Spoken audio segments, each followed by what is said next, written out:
Hello friends, कैसे हैं आप सभी। आई होप बहुत ही अच्छे होंगे, अपनी पढ़ाई में व्यस्त भी बहुत होंगे। एक बार फिर से स्वागत है आप सभी का आपके अपने YouTube channel e learning with Priyal पर। डिस्कस करते हैं आज का सेशन। आज हम लोग डिस्कस करने वाले हैं बेसिकली प्रॉपर प्रैक्टिस सेट है जिसको डिस्कस करने वाले हैं। टॉपिक है हमारा माइटोसिस और मियोसिस, जिसको हिंदी में समसूत्री विभाजन और अर्धसूत्री विभाजन के नाम से जाना जाता है। तो इन टॉपिक से जितने भी क्वेश्चंस प्रीवियस ईयर में पूछे गए हैं या जिनकी संभावना है आगे एग्जाम से पूछे जाने की, उन सभी क्वेश्चंस को हमने इंक्लूड किया है। एक डिटेल एक्सप्लेन के साथ एक एक क्वेश्चंस को समझते हुए चलेंगे। सबसे पहले हिंदी और इंग्लिश दोनों ही माध्यम मैंने क्वेश्चंस को लिया है ताकि समझ बेहतर हो, जो किसी भी स्ट्रीम के बच्चे हैं उनको समस्या ना हो। सबसे पहले हम बात करें क्वेश्चन फर्स्ट के बारे में। हमने ऑलमोस्ट माइटोसिस और मियोसिस के 3 सेशन लिए हैं। आई होप आप सभी ने वो सेशन लिए होंगे। नेक्स्ट अगर हम बात करें फर्स्ट क्वेश्चन तो देखते हैं इसमें हमसे क्या पूछा गया है। What is the longest phase of mitosis, यानी कि माइटोसिस की ऐसी कौन सी स्टेज होती है जो सबसे ज़्यादा टाइम लेती है, जो बहुत ज़्यादा मतलब टाइम की होती है। प्रोफेज, एनाफेज, टीलोफेज या फिर नन ऑफ दीज। तो बताना है राइट ऑप्शन कौन सा होगा। तो बात करते हैं कि देखो, मदर सेल से डॉटर सेल के फॉर्मेशन को बेसिकली क्या कहा जाता है, सेल डिवीजन कहा जाता है। ये जो सूत्री विभाजन है ना, माइटोसिस, ये हर तरह की कौन सी सेल्स में होता है, जो वेजिटेटिव सेल है, फिर जिनको सोमैटिक सेल्स हम लोग बोलते हैं। और ये किसका बेसिस होता है, ये असेक्सुअल रिप्रोडक्शन के लिए जो प्रक्रिया है माइटोसिस, उसके लिए बहुत ज़रूरी होता है। ठीक है। नेक्स्ट अगर बात करें, और जबकि मियोसिस यानी कि जो अर्धसूत्री विभाजन है वो केवल किस में होता है, वो सिर्फ और सिर्फ किस में होता है, रिप्रोडक्टिव सेल्स, जिनको हिंदी में हम जनन कोशिकाएं कहते हैं, वो उनमें होता है। ठीक है।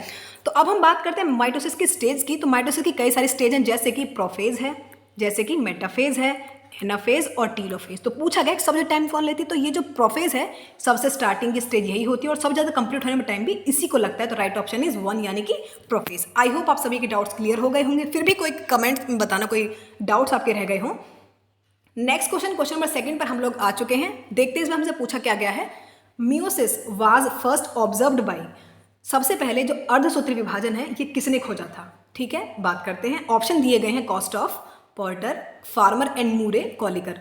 मैंने हर एक पॉइंट को प्रीवियस पेपर को एनालाइज करने के बाद मैं आपको पीडीएफ बनाती हूँ जब मैं थ्योरी कराती हूँ कि भाई कोई भी ऐसा पॉइंट हमारे एग्जाम में इन सेशन से बाहर ना जाए। तो ये जो जितने भी क्वेश्चंस हैं आप खुद एनालाइज कर सकते हैं। प्रीवियस ईयर पेपर भी हैं, इनफैक्ट एक्सपेक्टेड क्वेश्चंस भी हैं, प्रॉपर प्रैक्टिस सेट है। यहाँ उन्हीं पॉइंट को इंक्लूड किया गया बेसिकली जो हमने सेशन में भी पढ़ाए थे। कोई भी प्रैक्टिस सेट उठा के देख लेना, हमारे सेशन से बाहर नहीं जाएगा। तो सेशन अच्छे से लिया करें आप। तो मियोसिस को जो है सबसे पहले किसने खोजा था, ये खोजा था फार्मर एंड मूरे ने। ईयर भी मैं आपको बता दूं तो ईयर थी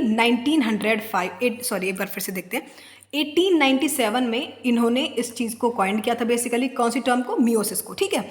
और एक बार मुझे बताना कौन सा माइटोसिस किसने डिस्कवर्ड किया था, कमेंट सेक्शन बताना है आपने। नेक्स्ट क्वेश्चन अगर हम देखें, क्वेश्चन नंबर 3 पर हम लोग आ चुके हैं। Which of the following is the right sequence in a meiotic division, यानी कि जो अर्धसूत्री विभाजन होता है उसमें स्टेज का सीक्वेंस क्या है, कौन सा सही क्रम है, ये हमें बताना है। Leptotene, zygotene, pachytene, diplotene, diakinesis. Leptotene, pachytene, zygotene या फिर डायकाइनेसिस। आप देख ही सकते हैं, बाकी कोई भी ऑप्शन है, पढ़ा तो हुआ ही आपने, एकदम देखते टिक लगा देंगे। फिर भी मैं आपको एक बार बता दूं, होता क्या है कि देखो ये अर्धसूत्री विभाजन कितने स्टेज में है, 2 स्टेज में होता है, meiotic first and meiosis second. ठीक है, 2 स्टेज होती है, एक तो सेकंड फर्स्ट और एक सेकंड है। जो फर्स्ट स्टेज होती है मियोसिस फर्स्ट जो है बेसिकली उसको प्रोफेज के नाम जाना जाता है। प्रोफेज में ही कई सारी स्टेज फर्दर डिवाइड होती हैं, जो कि कैसे हैं, लेप्टोटीन है फर्स्ट, जाइगोटीन पहली यही होती है, जाइगोटीन, फिर पैचिटीन आती है, देन डिप्लोटीन और फिर आता है डायकाइनेसिस। तो सीक्वेंस जो है बिल्कुल सही वो है आपका फर्स्ट ऑप्शन में ही। तो इन्हें बिल्कुल क्रम से याद कर लेना। ये प्रोफेज फर्स्ट की सभी स्टेज होती हैं जो कि मियोसिस फर्स्ट के अंदर आती हैं। आई होप आप सभी समझ पा रहे होंगे। नेक्स्ट हम लोग क्वेश्चन नंबर 4 पर आ चुके हैं। क्वेश्चन 4 में हमसे पूछा गया है, इन मियोटिक डिवीजन यानी कि अर्धसूत्री विभाजन में पेयरिंग जो होती है होमोलोगस क्रोमोसोम्स की, यानी कि समजात गुणसूत्र जिनके कैरेक्टर बिल्कुल सेम होते हैं, वो कहाँ कौन से स्टेज में आते हैं, ये हमसे पूछा गया। बहुत ही सिंपल सा क्वेश्चन है, हिंदी में भी देख सकते हैं कि अर्धसूत्री विभाजन में समजात गुणसूत्र की जोड़ी कौन से स्टेज में बनती है, लेप्टोटीन में, जाइगोटीन में, पैचिटीन में, डिप्लोटीन में। बहुत अच्छे से एक पॉइंट को मैंने सेशन में बताया हुआ है आपको, तो यहाँ देखते ही आप लोग बता देंगे तो कि ये होता है जाइगोटीन में, क्योंकि अर्धसूत्री विभाजन में प्रोफेज फर्स्ट में जाइगोटीन जब स्टेज आती है तो वहाँ पर गुणसूत्र के जोड़े बन जाते हैं, जिसको कि हम क्या कहते हैं, सिनेप्सिस। यही तो होता है सिनेप्सिस। सिनेप्सिस का मतलब क्या होता है कि यहाँ पर गुणसूत्र के जोड़े बन रहे हैं, समझ में आया। और हर एक जोड़े को क्या कहा जाता है, हर एक जोड़े को बाइवेलेंट के नाम से जाना जाता है। नेक्स्ट समझ में आ गया, यहाँ तक ये 2 पॉइंट हमारे क्लियर हो गए। उसके बाद होता क्या है कि जब इन्हीं के दौरान क्या होता है, जब पैचिटीन स्टेज आती है जाइगोटीन के जस्ट बाद, तो वहाँ पर क्रॉसिंग ओवर भी हो जाता है, वो आगे के स्टेज में देखेंगे। ठीक है। नेक्स्ट तो हमारा राइट ऑप्शन कौन सा हो जाएगा, जाइगोटीन यानी कि बी। नेक्स्ट क्वेश्चन अगर हम देखें, क्वेश्चन 5 पर हम आ चुके हैं, जिसमें कि हमसे पूछा गया है कि क्रॉसिंग ओवर अकर इन म्यूसिस ड्यूरिंग, अभी बात की थी कि जो क्रॉसिंग ओवर की स्टेज आती है ये कौन से स्टेज में आती है, प्रोफेज 1 में, प्रोफेज 2, इंटरफेज या फिर इंटरकाइनेसिस। तो प्रोफेज 1 के ही अंदर ये सारी स्टेज आती है, लेप्टोटीन, जाइगोटीन, पैचिटीन, डिप्लोटीन, डाइगोटीन, ये सारी आती हैं। तो जाइगोटीन, ये जो क्रॉसिंग ओवर होता है पैचिटीन के अंदर होता है, जहाँ पर गुणसूत्र थोड़े थिक हो जाते हैं, जाल बुन लेते हैं आपस में, बहुत मोटे से दिखने लग जाते हैं। तो इसी स्टेज के अंदर क्या होता है, क्रॉसिंग ओवर होता है। क्रॉसिंग ओवर में एक्चुअली क्या होता है ये आप समझ लो, जो होमोलोगस क्रोमोसोम रहते हैं उनके दो खंडों के बीच होता क्या, होमोलोगस क्रोमोसोम्स के सेगमेंट की अदला बदली हो जाती है। समझ में आया? यानी कि जो उनका आनुवंशिक पदार्थ है उसी की वो अदला बदली करते हैं, जिससे क्या होता है, डीएनए के नए संयोजन बनते हैं। डीएनए रिकॉम्बिनेशन वही तो होता है, उसी तो कहते हैं रिकॉम्बिनेंट डीएनए। वहाँ क्या होता है कि अर्धसूत्री विभाजन के अंत में होता क्या है कि जो 4 डॉटर सेल बनती हैं वो भी कैसी, हैप्लॉइड बनती हैं। मतलब कि मदर सेल कैसे डिप्लॉइड है और उससे फिर कैसे 4 डॉटर सेल बनकर तैयार हो जाती है, वो भी कैसे, डिप्लॉइड। यही तो होता है रिडक्शन डिवीजन, यानी गुणसूत्र संख्या घटकर आधी हो जाती है। तो हमारा राइट ऑप्शन हो जाए प्रोफेज फर्स्ट। नेक्स्ट क्वेश्चन देखते हैं, क्वेश्चन नंबर 6 में हमसे पूछा गया है meiosis and mitosis are unlike each other, यानी एक दूसरे से क्यों अलग होते हैं मियोसिस एंड माइटोसिस, वो बताना है।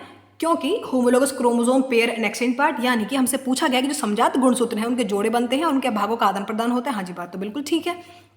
Next, chromosome number is half, भाई अर्धसूत्री विभाजन में इसे रिडक्शनल डिवीजन इसीलिए कहा जाता है क्योंकि यहाँ पर जो इनकी संख्या होती है ना, गुणसूत्र की संख्या, वो घटकर आधी रह जाती है। ठीक है, क्योंकि मदर सेल होती है डिप्लॉइड, मदर सेल कैसी होती है 2n, और फिर ये बनाते कैसे, ये हैप्लॉइड डॉटर सेल बनाकर तैयार कर देते हैं 4, तो गुणसूत्र घट गए ना। Third, the 4 nuclei formed are not identical, बिल्कुल ठीक है, एक जैसे नहीं होते। ऑल आर करेक्ट, या फिर सारी बात सही, हाँ बिल्कुल ही सभी बात बिल्कुल ठीक है। तो इसमें हमारा ऑल आर करेक्ट ऑप्शन बिल्कुल ठीक हो जाएगा। ठीक है, नेक्स्ट क्वेश्चन की तरफ मूव करते हैं। उससे पहले सब्सक्राइब कर देना, लाइक करना, शेयर करना। कोई भी रिगार्डिंग इसके कमेंट्स हो तो मुझे बता देना, कोई भी डाउट्स हो आपके, इनफैक्ट टेलीग्राम चैनल पर भी आप मैसेज कर सकते हैं, कोई भी डाउट्स हो आपके तो ग्रुप में बता देंगे आप। नेक्स्ट क्वेश्चन देखिए, मियोसिस अकर्स इन, जो अर्धसूत्री विभाजन होता है ये किस जगह होता है, मतलब कौन सी सेल्स के अंदर होता है, सोमैटिक सेल्स के अंदर, जॉर्म सेल्स के अंदर, गैमीट्स के अंदर, फिर स्पर्म्स के अंदर।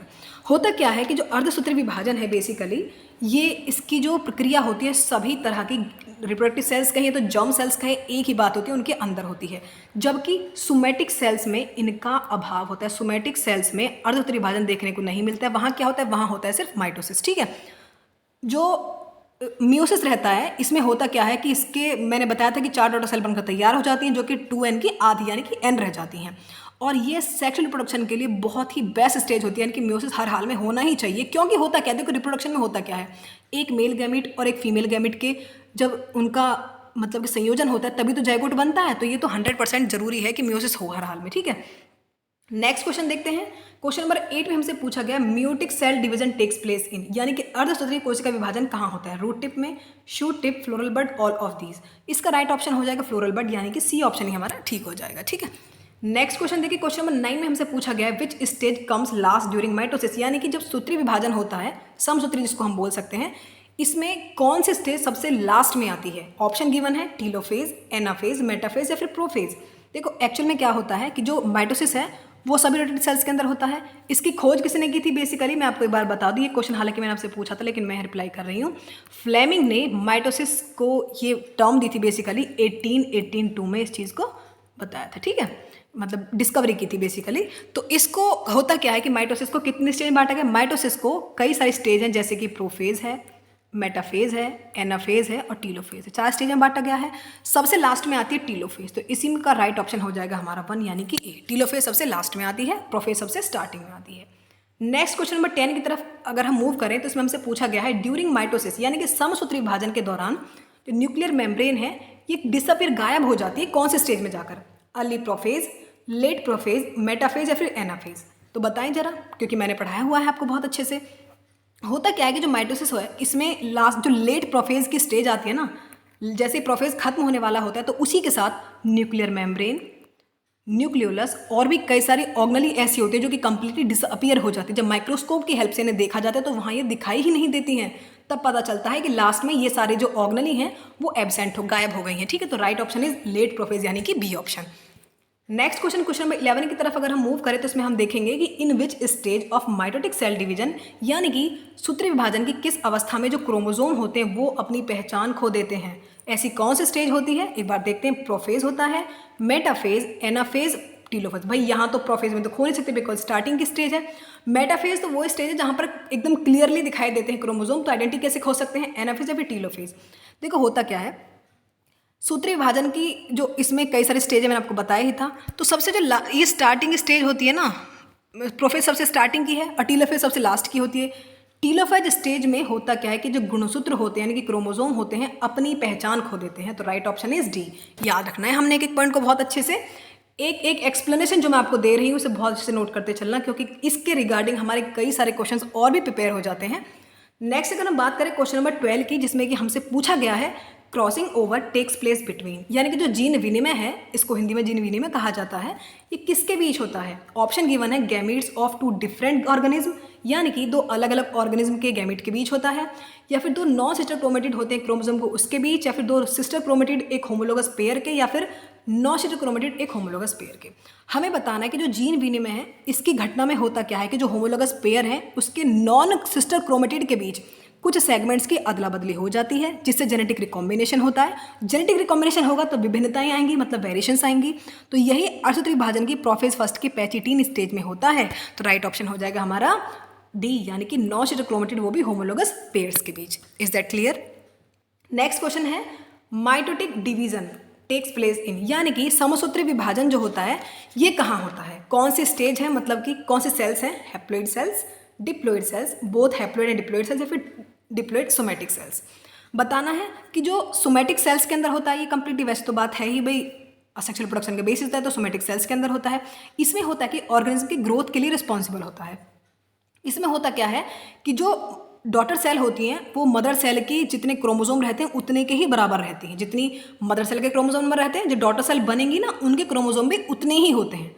अगर इसमें देखा जाए तो ये हैप्लॉइड और डिप्लॉइड दोनों ही सेल्स के अंदर पाए जाते हैं। तो राइट ऑप्शन इज सी, यानी कि both haploid and diploid cell, दोनों सेल्स के ही अंदर ये डिवीजन देखा जाता है। नेक्स्ट क्वेश्चन अगर हम देखें, क्वेश्चन 14 पर हम लोग आ चुके हैं। Chromosomes can be found at counted at, यानी कि जो गुणसूत्र हैं उन्हें बिल्कुल अच्छे से कौन से स्टेज में गिना जा सकता है, मतलब क्लियरली कहाँ सीन होते हैं। ये क्वेश्चन बहुत बार पूछा गया है, इनफैक्ट सभी क्वेश्चंस बहुत रिपीटेड हैं।